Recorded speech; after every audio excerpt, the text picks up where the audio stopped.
Shular bilan birga yurganmiz, turganmiz, malaka mavridimiz bir.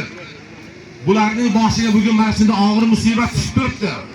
Bizdan hamma moli dunyomizni talab qilayotgani yo'q. Bizdan faqatgina himmat talab qilyapti.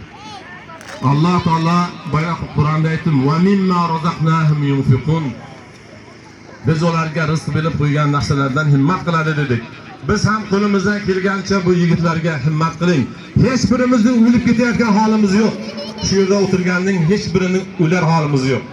Uyimizda 2 mahal ovqat qaynaydi. 2 mahal. Ko'chada g'uddayib yuribmiz. 6 oyda bir marta kiyim-kechak almashtiramiz. To'y desa boramiz, tomosha desa boramiz. To'y qilib qilamiz 50 ming, 100 minglab. Ko'plarga zot aytamiz. $100 to'ylar, to'yni ishkimi takar. Endi ikkita yigit dabdurishdan o'lib ketaveradimi endi? Shu dardning azobida. Biz qanday el bo'lamiz, qanday xalq bo'lamiz? Mana shunday boshiga musibat tushganda ozgina yordam berib beraversak. Biz mana shularni hisoblagan holatda mana bu mahalla raislari bilan jamlashdik. Hozir mana shu lozunga turibdi, mana shu yerda osilib turibdi mana lozunga.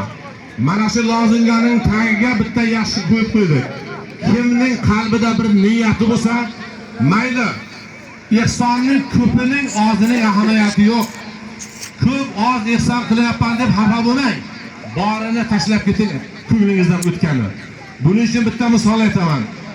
Bir kuni bir chumoli og'zida suv olib Ibrohim alayhisalomni Nomrud